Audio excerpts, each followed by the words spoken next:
My son, Dwight, left me in the Arctic snow, his voice filled with venom. He told me the polar bears would be happy to see me. But when he returned to the base camp, I was waiting for him with a surprise that would destroy his world. The fork quivered in my hand as Dwight's words cut through the warm Florida evening like shards of ice. We had barely finished our main course when he revealed his intentions. I sensed he felt it was time for me to give up my house, to let the next generation take over. I gently placed my silverware on the plate, hoping to buy myself a moment. The dining room, with its antique mahogany table where my family had gathered for generations, now felt like a battlefield, the space shrinking around me. The gentle sound of the Atlantic waves outside our French doors, a sound I had always found soothing, offered me no peace. I tried to remind him that this was our family home, a place he was born in, a place his grandparents had lived in. I was in shock, but my voice was steady. I wanted to tell him that his mother and I had planned to. Nain broke in, tapping her manicured fingers impatiently against her glass. She asked me what I had planned, telling me to be reasonable. She suggested we could modernize the house and turn it into profitable luxury rentals, citing the skyrocketing market value. She spoke with the practiced coldness of her old career in real estate, each word designed for maximum effect. As I looked at her, I tried to find a glimmer of the woman who had once seemed to value our family's traditions. Dwight leaned closer, the crystal chandelier's light glinting off his expensive suit. He told me to look around, asserting that the house was outdated, a relic of the past. He described the family photos and old furniture as nothing but dead weight. Hearing that phrase was painful, more so than he could have realized. My gaze drifted to the portrait of my late wife, Mary, above the fireplace. Her familiar, gentle smile seemed to be sadly witnessing this betrayal. My son's voice grew sharper, more aggressive, as he tried to clarify his point. He said I was 62 and questioned how much time I had left to enjoy the property. The salt-scented ocean breeze stirred the curtains, and the once soothing smell felt suffocating. My only child, who I had once tucked into bed, sat across from me like a total stranger, his cold ambition now masking his face. I calmly corrected him, noting that I was 62, not 72, and had plenty of time left. Nain's laugh was brittle, like shattering glass. She urged me to focus on the figures. The property, she said, was worth at least $8 million in the current market and was just wasted potential.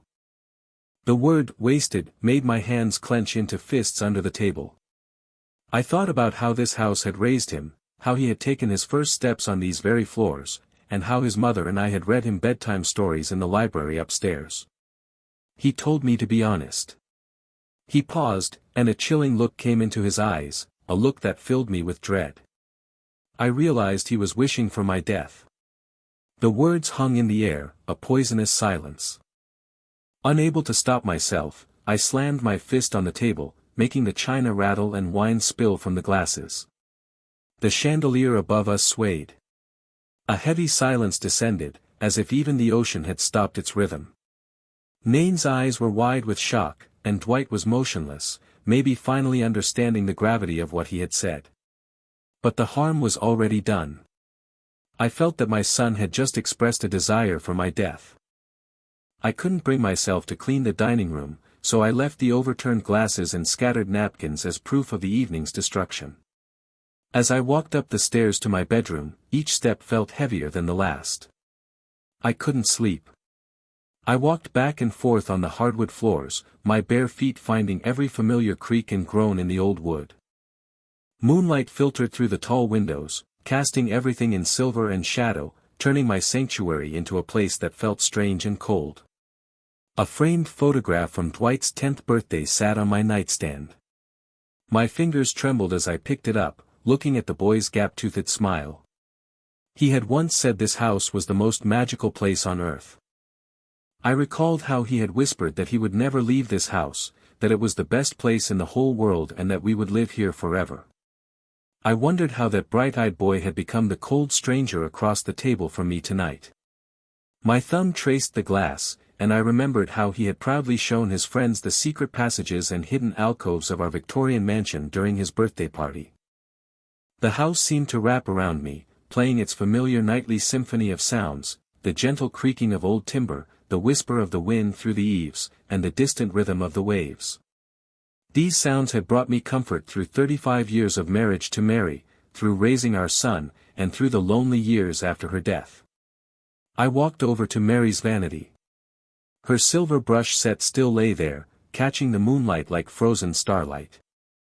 Her photograph, smiling back at me, was surrounded by her jewelry boxes and perfume bottles. She was frozen in time at 45, still beautiful and wise. I whispered to her image, telling her that our son had forgotten everything we had taught him and asked when money had become more important than family. My answer came in the form of a memory. I thought back to Dwight's wedding, 5 years earlier. I remembered how Nain's eyes had carefully appraised every room during the reception we held here.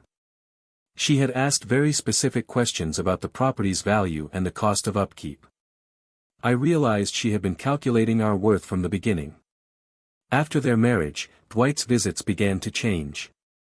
Our leisurely afternoons, where he would help me with the garden or repair the old dock, disappeared.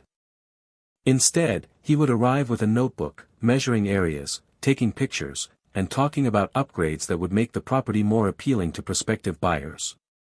I had naively believed he was simply being practical, planning for his future. But I was blind to the truth. He was cataloging assets. Another photograph on the table caught my eye. It was from our last family fishing trip before Mary was diagnosed. Dwight stood between us on the dock, his arm wrapped around my shoulders, his eyes filled with genuine affection. I had to believe that the man in that photograph still existed somewhere beneath the layers of greed and manipulation. The grandfather clock in the hallway struck 3 times, its resonant sound echoing through the empty house. Dawn was still far away, but a strange clarity had settled over my mind like a morning mist. If Dwight wanted to play games with our family's heritage, I was confident that his old father, a 40-year veteran engineer, had learned a few tricks. I hadn't survived decades of corporate politics and complex construction projects by being weak or naive. As the first light of sunrise appeared on the horizon, my decision solidified. I would fight to protect this house, to honor Mary's memory, and to preserve the values we had tried to teach our son. If he had forgotten what family meant, perhaps it was time for me to give him a harsh lesson. 1 week later, the phone rang, interrupting my solitary morning coffee. The 7 days since our fight had passed in a silence as heavy as a tomb.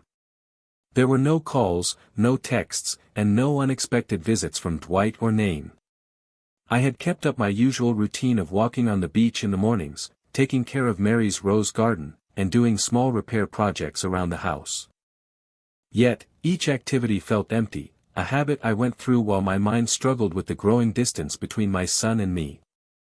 In the first few days, I had compulsively checked my phone, hope and dread warring within me each time it remained silent. By the 4th day, I had given up checking. By the 7th, I had almost persuaded myself that our relationship was over. That's when the phone rang. I answered the phone, and Dwight's voice was filled with a false, unfamiliar warmth, so unlike the cold calculations I had heard a week ago. He asked if he was calling too early. I looked at the kitchen clock, which showed 8:15 a.m., and told him I was just eating breakfast. He paused, and I could hear a rustling sound in the background. My coffee turned cold as I waited for him to speak. He said he had been thinking about our relationship and what had happened. Was this an apology, another demand, or something else entirely? He went on, his enthusiasm sounding forced but eager, saying he wanted to invite me on a special trip. The Arctic, he said, a real adventure with polar bears and endless wilderness. He claimed it was the kind of expedition we used to fantasize about when I was a child. Given our recent conversation, I couldn't help but be skeptical. I asked him why he wanted to do this now. He said he wanted to fix everything, that we needed a change of pace to cool our tempers. He laughed at his own joke, but it sounded empty. He said he had been researching this for months, including snowmobile tours through the Alaskan tundra and professional guides, all for a father and son trip like the old days. But I couldn't recall us ever discussing Arctic expeditions. Our past adventures had been fishing trips to the Keys and camping in the Everglades, not frozen wastelands and polar bears. I asked why it had to be the Arctic. He seemed to have a prepared answer, saying that I had always mentioned that we should do something extraordinary together before he caught himself. The implied words, "before I died," hung in the air between us like a blade. He went on to say that he had already contacted an outfitter in what he called Barrow, which I knew was now called Utqiagvik. He said they would provide us with separate snowmobiles for independent exploration, along with GPS navigation and emergency supplies, assuring me that it would be completely safe. A cold feeling, unrelated to the Arctic, ran up my spine. Separate snowmobiles and independent exploration seemed strange for a father-son bonding trip. I carefully asked him how much experience he had in the Arctic. He said he had plenty and that he had used his business trip to Alaska last year to take some wilderness courses. He said I didn't need to worry about the technical details, as he would handle everything. I remembered that trip. He had been gone for 3 weeks, supposedly to negotiate a real estate deal in Anchorage. Now, I wondered what he had truly been doing and what kind of preparations he had really been making. I told him the trip seemed very sudden.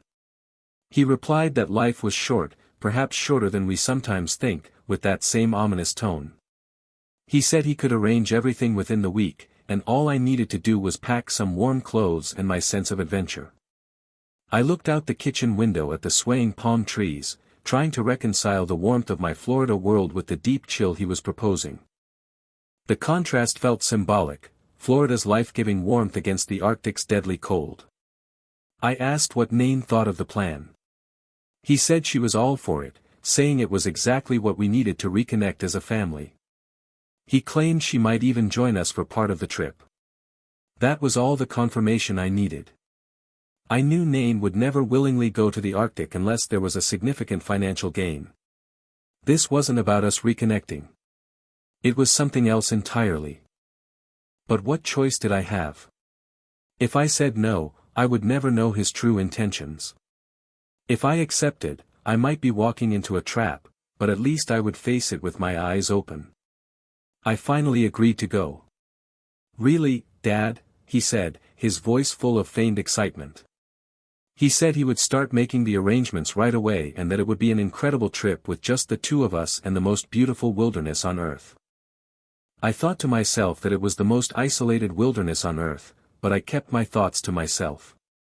After we hung up, I sat in my kitchen for a long time, listening to the familiar sounds of home, the hum of the refrigerator, the ticking of the antique clock, and the distant whisper of the ocean waves, all the sounds I might never hear again.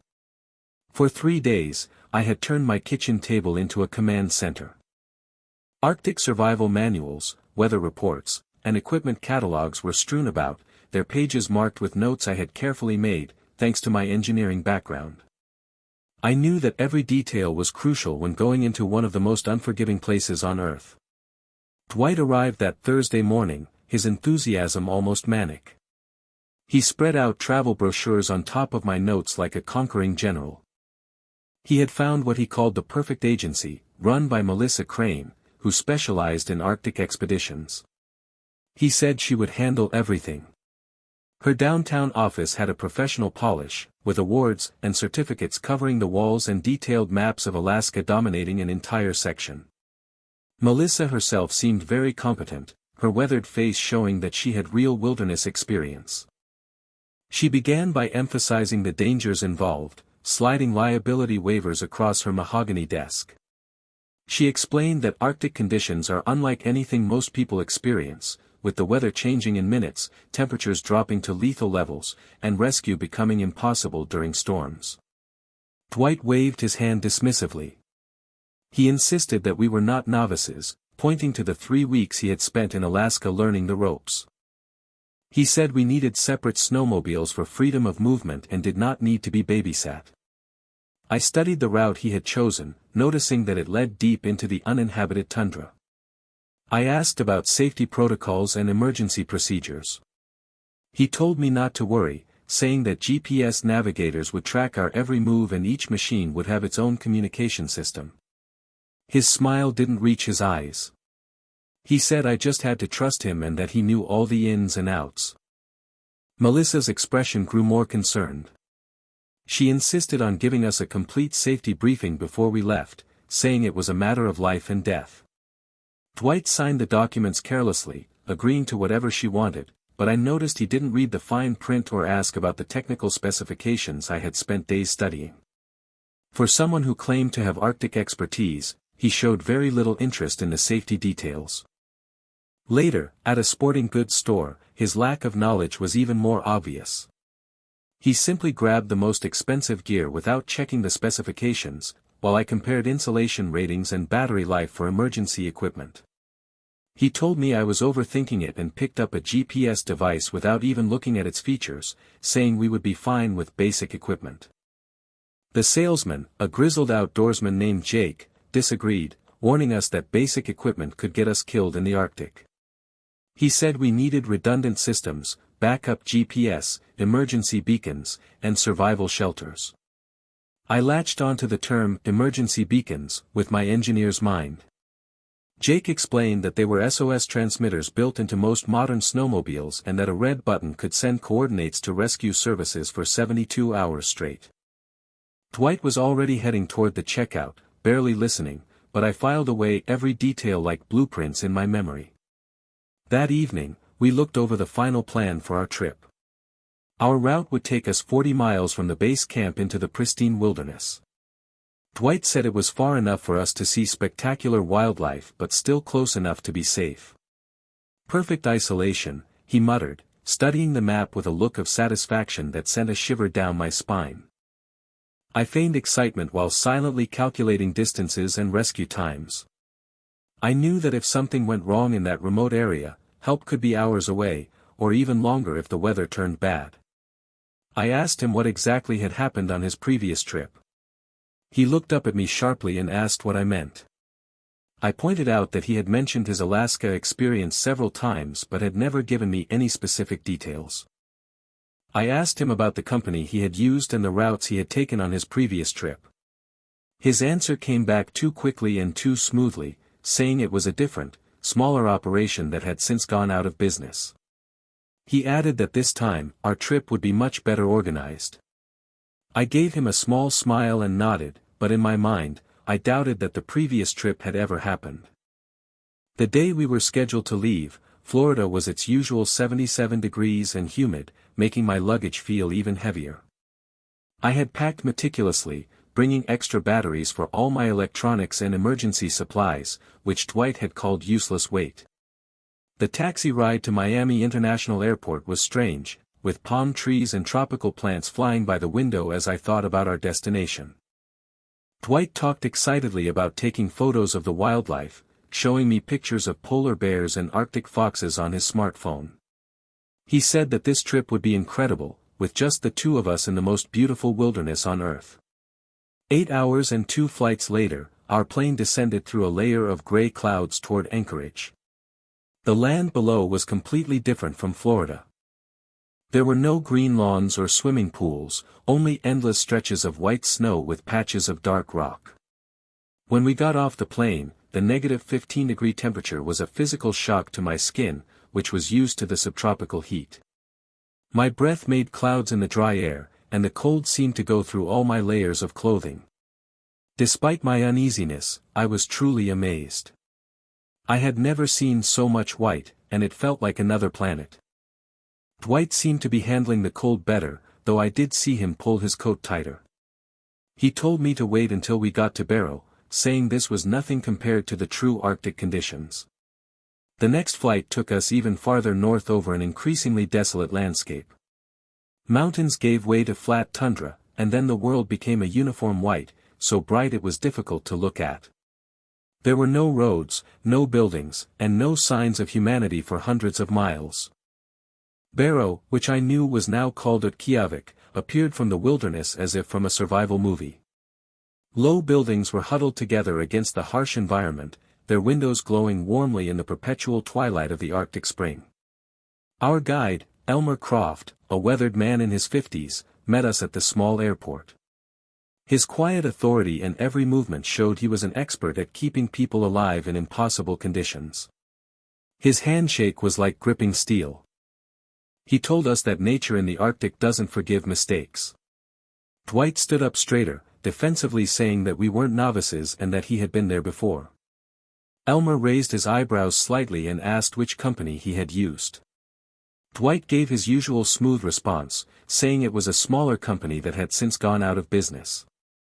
I noticed he hesitated for a moment before he answered. I couldn't help but ask him why he had never told me the details of his previous trip. He said it was a completely different experience, more focused on business than recreation, which told me nothing while pretending to explain everything. Elmer put our gear into a heated truck. The warmth inside felt like a lifesaver after only a few minutes in the cold air. From the truck's windshield, I watched a landscape that looked like something out of a science fiction film. There were endless white spaces, broken only by a few buildings or vehicle tracks.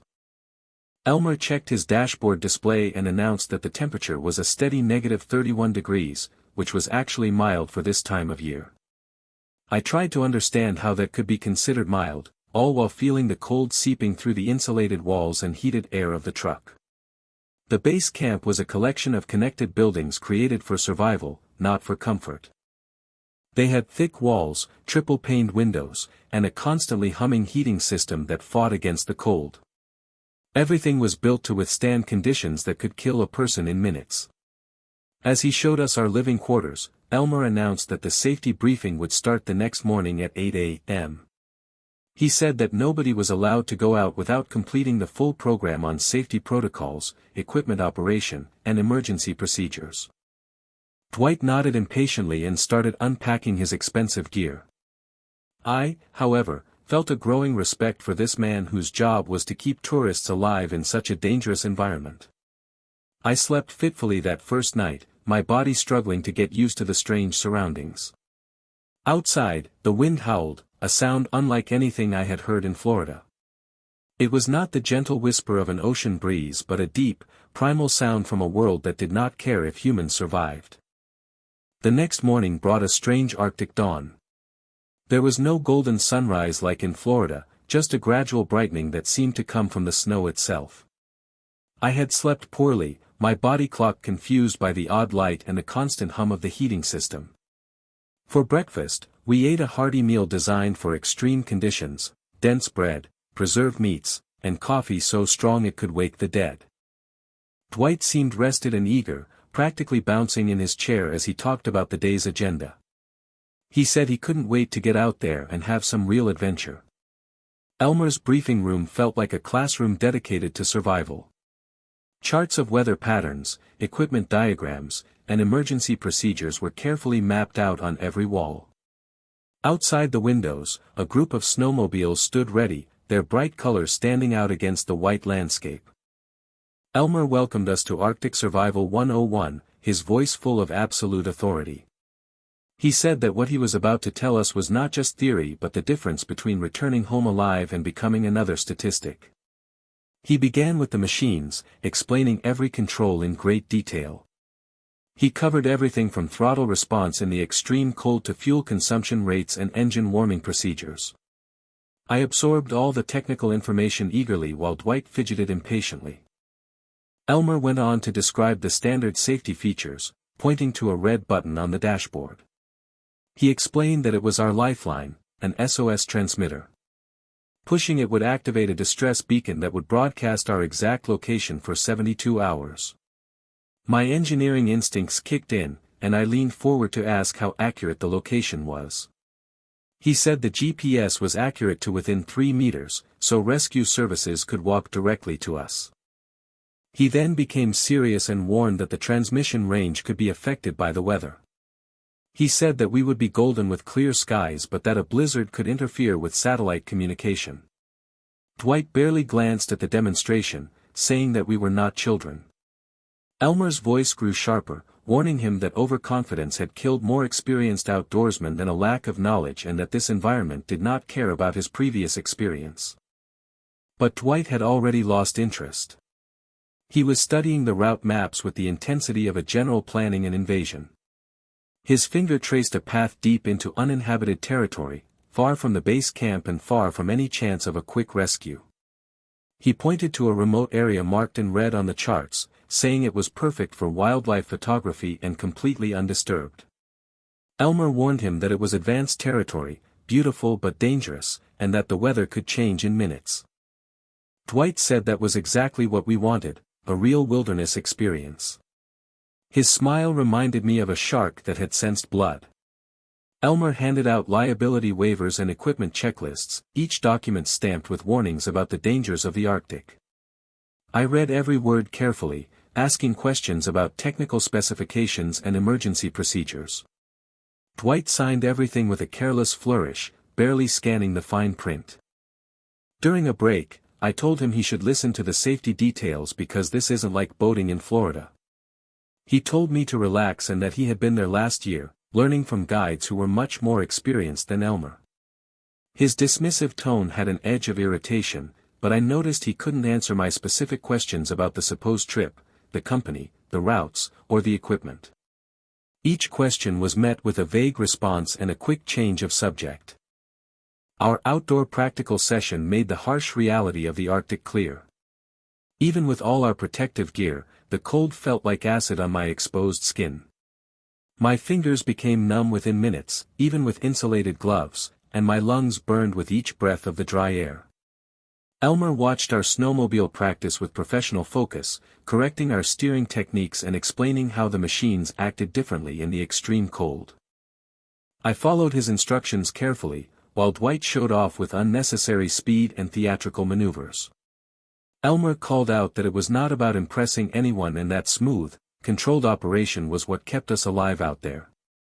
Dwight called back that he had it handled, making a sharp turn that dramatically sprayed snow. As we were finishing our final preparations, Elmer pulled me aside.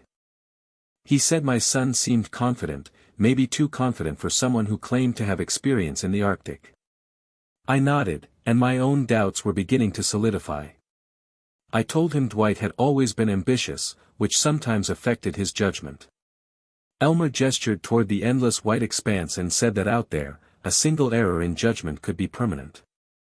He told me to make sure I remembered everything from the briefing, especially about that red button, and I filed the information away with an engineer's precision. The Arctic morning brought a deceptive beauty. Crystal formations sparkled across the endless white like diamonds, and the aurora borealis slowly faded into the pale morning light. I put on my helmet and did a final check of my equipment, following Elmer's checklist from memory. As we got ready to leave, Elmer told us to remember to stay in radio contact, warning us that the weather could change faster than we thought. Dwight revved his engine impatiently. He said we had it all under control, GPS coordinates, emergency supplies, full fuel tanks. He asked what could possibly go wrong. I thought to myself, everything, but kept my concerns to myself. The first hour of our trip passed peacefully as we rode our snowmobiles through the untouched snow. My snowmobile responded smoothly to my every command, its engine humming with a mechanical precision that appealed to my engineering instincts. Dwight rode alongside me, about 50 yards to my right, waving every now and then. But something felt off about his riding. At first, it was small things, sudden swerves that brought him dangerously close to me, followed by quick corrections that looked accidental but happened too often to be a coincidence. During our first stop, I told him to be more careful, reminding him that he had almost hit me. His voice came through the cold air, saying he was sorry and that the machines were more difficult to control than he remembered. I was confused. During yesterday's practice, he had shown off with theatrical maneuvers and had handled the machine perfectly. Now, he was claiming he had difficulty with basic steering. As we went deeper into the wilderness, his mistakes happened more and more often. He would come so close to me that I had to hit my brakes or swerve sharply. Each incident on its own seemed believable, but together, they formed a disturbing pattern. I suggested we take a break, saying he looked tired. He answered too quickly and too firmly that we had to stick to the schedule and that he wanted to show me a special place. The words, special place, felt ominous as I watched him check his GPS with an intense look on his face. We were already 40 miles from the base camp, riding through terrain so remote that even Elmer had called it advanced. The land stretched endlessly in every direction with no landmarks, no shelter, and no signs of humanity. It was just white tundra, occasionally broken by wind-carved ice formations that looked like abstract sculptures. It was a beautiful but completely foreign sight. My fuel gauge showed my tank was 3/4 full, but something in my engineer's mind was telling me something was wrong. During the pre-departure checks, I had seen Dwight spending extra time around my snowmobile, saying he was helping with the preparations. At the time, I thought he was being thoughtful, but now it felt sinister. During another brief stop, I asked him how much farther it was to the special viewing spot. He checked his GPS again with that intense look on his face. He said it wasn't far, maybe another hour into the truly isolated areas. He kept using the word isolated and said it as if it were a positive thing instead of a danger. But isolation in the Arctic meant death if anything went wrong. There would be no rescue, no shelter, and no chance of survival without proper preparation. As we went farther from the base camp, the radio started to crackle with static. Soon, we would be completely cut off from civilization, forced to rely on only our own resources and each other's goodwill. I glanced at Dwight's snowmobile and saw something that made my blood freeze despite the insulated suit. His fuel gauge was almost full, while mine had dropped to a little over half. Both our engines were the same, we were riding in the same conditions, and we had left at the same time. There was no logical reason for our fuel consumption to be so different, unless someone had tampered with my fuel. I called out to Dwight, an urgency in my voice. I told him my fuel indicator was showing problems and that we should turn back. He pulled up beside me, and for a moment, I saw the same cold calculation in his eyes and the frightening absence of filial love that I had seen during that awful dinner conversation. He smiled without warmth and said not to worry, that it was just a broken sensor and that I definitely had a full tank. My engine coughed twice and then died with a mechanical wheeze that echoed across the empty tundra. A sudden silence enveloped us. There was no motor noise and no radio static, just the whisper of the wind across the endless white space. I tried the starter several times, but nothing happened. The fuel gauge needle rested firmly on empty, a place where a broken sensor would not usually point. Dwight pulled up next to my motionless snowmobile, his engine purring smoothly.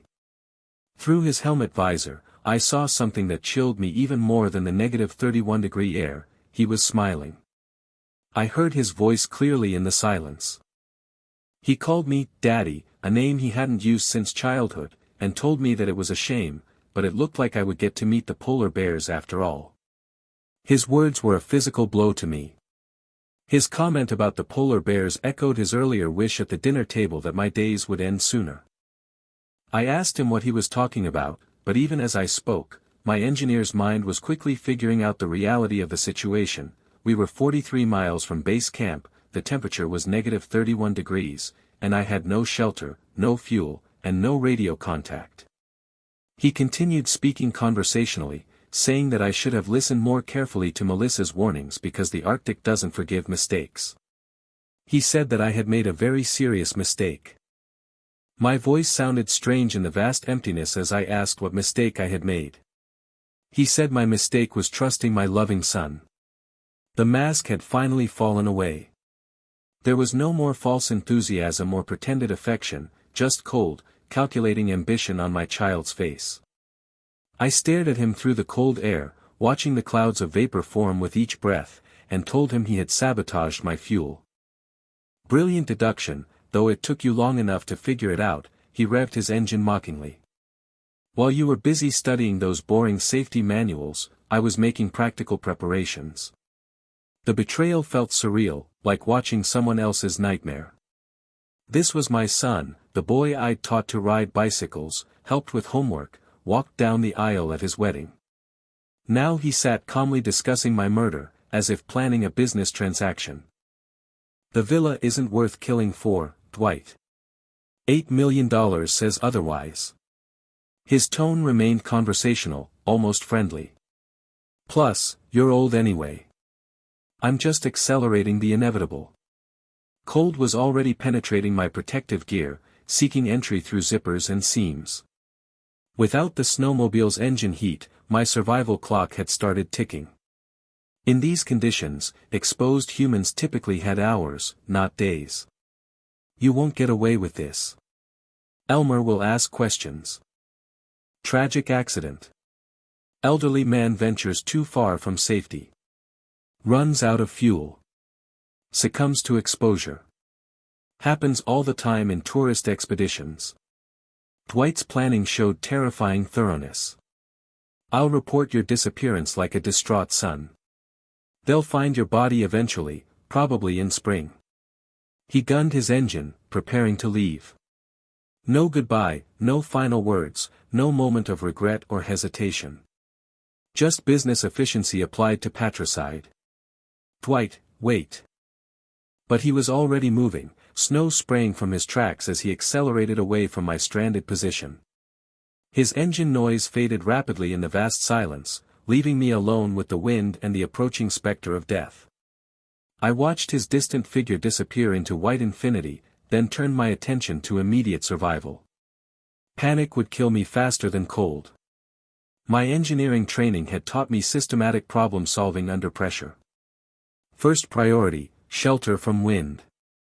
Second, preserve body heat. Third, signal for rescue. Rescue. My hand moved instinctively toward the snowmobile's dashboard, remembering Elmer's detailed explanation of the red button that Dwight had ignored so dismissively.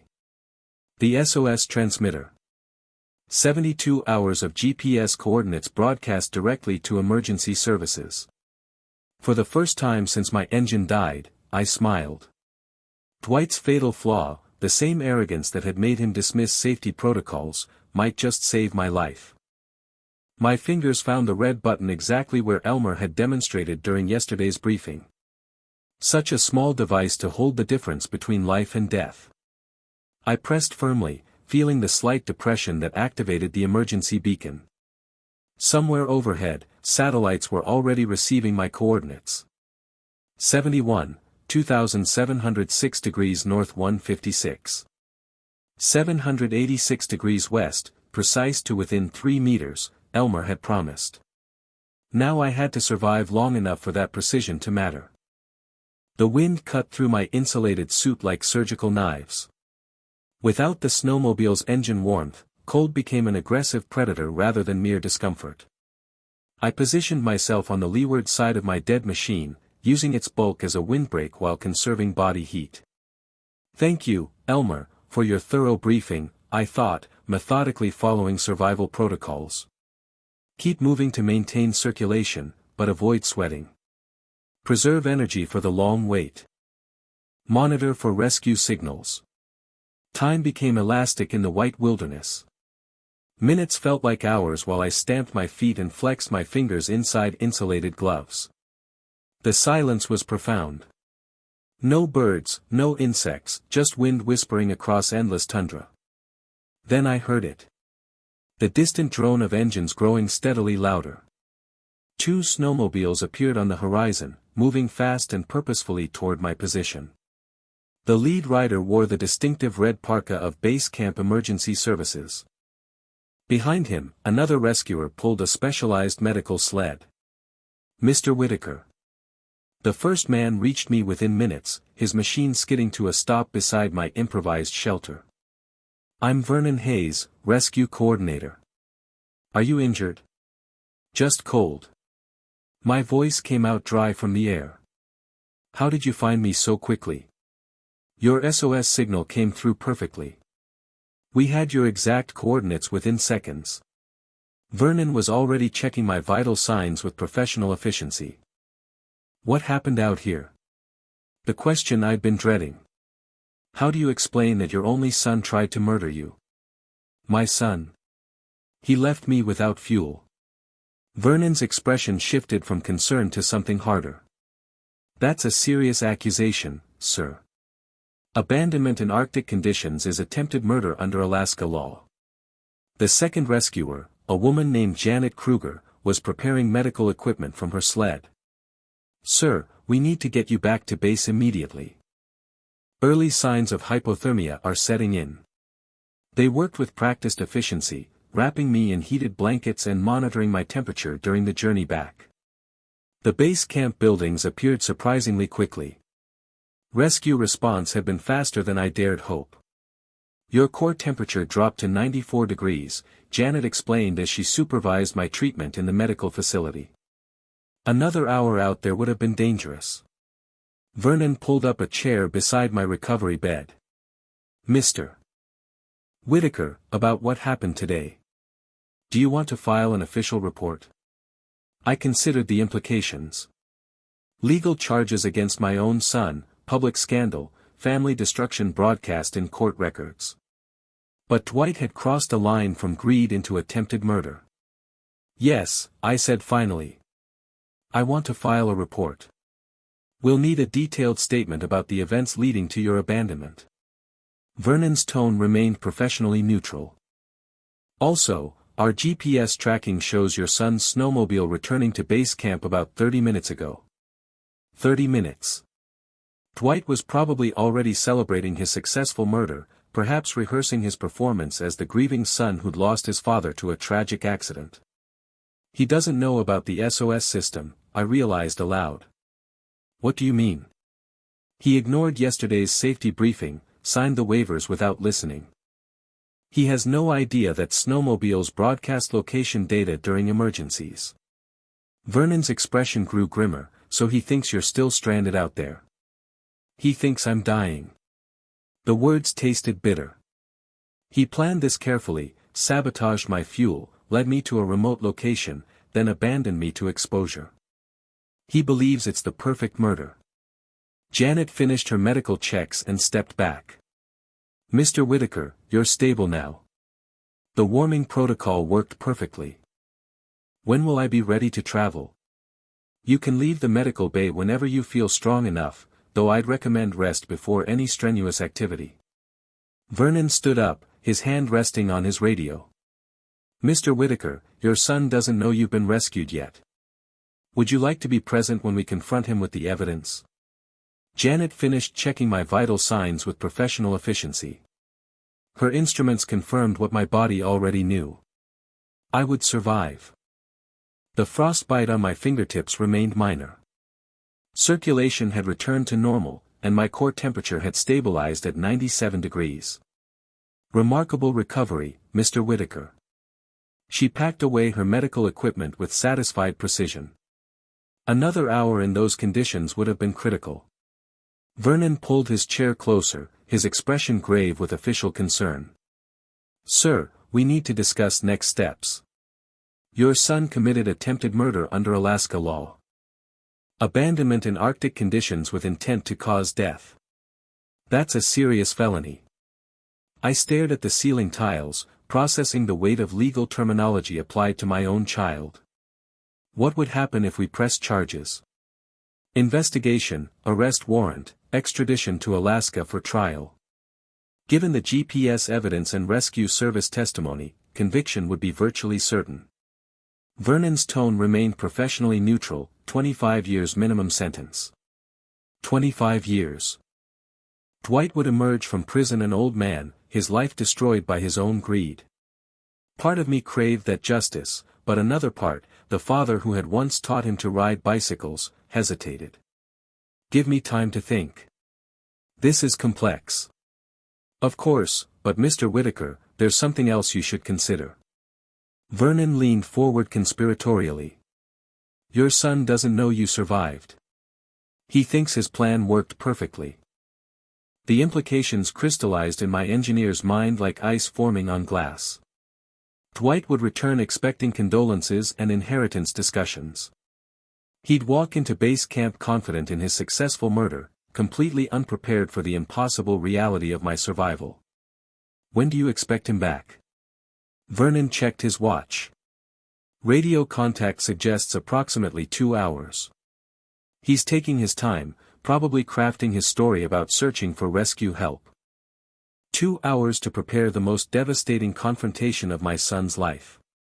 I reached into my inner jacket pocket, fingers finding the envelope I'd carried from Florida. Documents I'd brought specifically for this trip, though not for the reasons I had originally intended. Vernon, I have something that might interest you. I withdrew the legal papers, their edges slightly damp from Arctic moisture, but the text still perfectly legible. These are inheritance transfer documents. I brought them thinking Dwight and I might reconcile, that I might actually sign ownership of the villa over to him. Vernon examined the paperwork with growing understanding. You were considering giving him exactly what he tried to murder you for. Ironic, isn't it? I felt a cold smile forming on my lips. He could have had everything legally, but his impatience and greed turned him into a would-be killer. Janet, who'd been quietly organizing medical supplies, looked up with sudden comprehension. You're planning something. Justice, I corrected. Sometimes the legal system isn't the only path to appropriate consequences. Vernon studied my face carefully. What are you thinking? I'm thinking my son deserves to experience the full impact of his choices. He wanted me dead to inherit the villa. Let him think that plan succeeded right up until the moment he discovers the true cost of attempted murder. You want to confront him yourself. I want him to understand that actions have consequences. That the father he tried to kill had the power to give him everything and now has the power to take it all away. Vernon nodded slowly. We'll be here as witnesses for your protection and to document anything that happens. The sound of distant snowmobile engines drifted through the base camp walls, growing steadily louder. My pulse quickened despite my determination to remain calm. After 43 years of fatherhood, I was about to meet my son as a stranger, a man who'd revealed himself capable of cold-blooded murder. He's coming, Janet whispered, moving toward the window. I folded the inheritance papers carefully and placed them on the table beside my chair. Everything depended on timing, on letting Dwight believe his plan had succeeded before destroying his world with surgical precision. The engine noise stopped outside. Footsteps approached the building entrance. Heavy boots stomped in the entrance hallway as Dwight removed his Arctic gear, each sound echoing through the small base camp like countdown seconds. I positioned myself in the common room's main chair. Inheritance documents folded neatly on my lap. Vernon and Janet flanking me as silent witnesses. The door opened. Dwight entered expecting condolences and found his supposedly dead father sitting calmly in a heated room, very much alive. His face went through a remarkable transformation.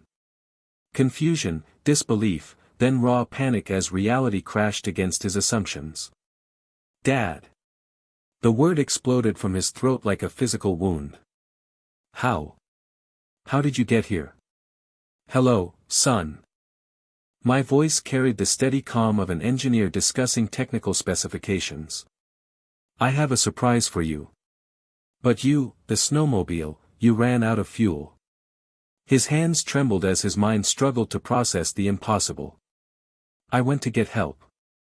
I rode back as fast as I could. Really?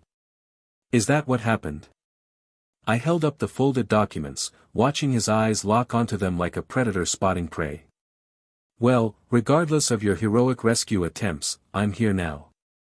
And I brought something special. His gaze fixed on the papers with unmistakable hunger. Even in shock, his greed remained intact. What? What are those? The inheritance transfer documents I mentioned during our planning. Legal papers transferring full ownership of the Palm Beach villa to you. I let the words sink in, watching hope bloom in his eyes despite the impossible circumstances. Exactly what you wanted, right? Yes, that's exactly what I wanted. His voice cracked with desperate longing. Dad, about today, I can explain everything. There was a malfunction and I had to leave you to get professional help. Of course you did. I unfolded the documents slowly, letting him see the official letterhead and legal language. $8 million worth of prime Florida real estate, your inheritance, your future financial security. Dwight stepped closer, drawn by the magnetic pull of wealth despite his confusion about my survival. You're really going to sign those? I was going to sign them before today's malfunction. I held the papers up to eye level, studying them as if considering the decision. Before I understood what kind of man my son had become. Dad, I don't understand what you're implying. Let me help you understand. My voice dropped to the temperature of Arctic wind. You sabotaged my fuel system. You led me to the most remote location possible.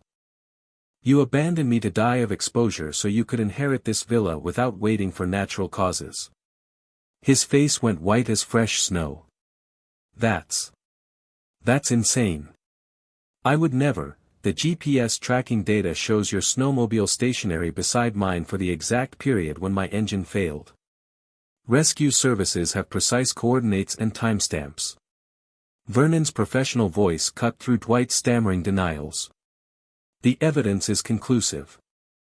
Dwight's shoulders sagged as his fabricated story crumbled, but his eyes remained fixed on the inheritance documents, calculating whether confession might still lead to financial reward. Okay, he whispered. Maybe I did make some mistakes in judgment. But Dad, we can work this out. Family is family, right? You're absolutely right. Family is family. I stood up slowly, holding the documents at arm's length. And family means everything to me. These papers represent 40 years of work, my entire life's achievement, my legacy for the next generation. Hope flickered in his eyes like candlelight. Which is why, I continued, I'm making sure you receive exactly what you deserve. I tore the documents in half. The sound of ripping paper cut through the room like gunfire. Dwight lunged forward with a strangled cry, but the pieces were already falling like snow. His $8 million inheritance scattered across the floor in worthless fragments. Now you have exactly what you've earned through attempted murder, I said quietly. Nothing. The torn pieces of inheritance documents lay scattered around Dwight's feet like the debris of his shattered dreams. He knelt among them, gathering fragments with trembling hands as if paper could somehow be reassembled into fortune. You can't do this, he whispered. It's my inheritance. I'm your only son. You were my only son. Now you're a stranger who tried to commit murder. I stepped around his kneeling form, moving toward the exit. Vernon, thank you for the rescue. You saved more than my life today. Where will you go now? Vernon asked, understanding that this chapter was closing. Home to make some permanent changes. Dwight looked up from his worthless paper fragments. Dad, please, we can fix this. Family counseling, therapy, whatever you want. I'll change. I promise. I stopped at the doorway without turning around. Some bridges once burned can never be rebuilt. You made your choice in that tundra. Now live with the consequences. The flight from Barrow to Anchorage to Miami gave me 18 hours to process the complete transformation of my family. Outside the airplane windows, landscapes shifted from Arctic white to temperate green to tropical blue. Each transition marking distance from the nightmare my son had created. Mary, I thought, staring at clouds below. Our son learned the lesson he deserved. Not the lesson we hoped to teach him, but the one his actions earned. The Palm Beach villa felt different when I finally unlocked the front door. Warm Florida air embraced me like a living thing after the Arctic's frozen hostility, but the house itself seemed lighter somehow, freed from the burden of Dwight's expectations and schemes. My first call was to Robert Steinberg, the family attorney who'd handled our legal affairs for 20 years. Aaron, good to hear from you. How was Alaska? Educational. Robert, I need to change my will immediately. Complete revision, of course. What modifications are you considering? The villa goes to the Children's Cancer Foundation. Everything else to various charities. Nothing to Dwight. Silence stretched across the phone connection. Aaron, that's a significant change. Are you certain? Absolutely certain. Draft the papers today.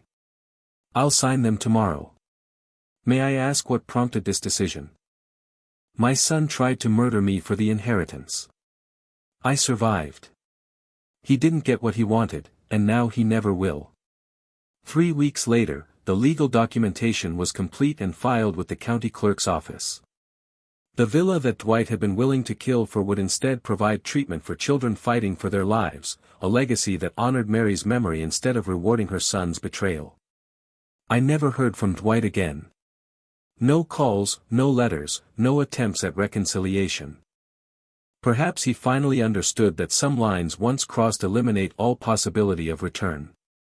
Or perhaps he simply moved on to other schemes, other targets for his mercenary affections. The inheritance that had consumed his thoughts now served a higher purpose. Sick children would find healing in medical facilities funded by the sale of our family home. Their families would experience hope where Dwight had chosen greed. Life would flourish where he had planted death. Standing on the villa's terrace one evening, watching sunset paint the Atlantic in shades of gold and crimson, I felt something I hadn't experienced since Mary's passing. Genuine peace. The cold that had lived in my heart since that terrible dinner conversation had finally thawed. True inheritance isn't houses or money. It's values, love, and the positive impact we leave on the world. Dwight forgot this fundamental truth. But through his very betrayal, he helped me remember it. The ocean whispered against our private beach, carrying away the last echoes of family disappointment and replacing them with the promise of meaningful legacy. Somewhere in the distance, a child would laugh in a hospital playroom funded by transformation born from tragedy. That laughter was worth more than any villa. If you like this story, please like this video, subscribe to the channel, and share your impressions of this story in the comments.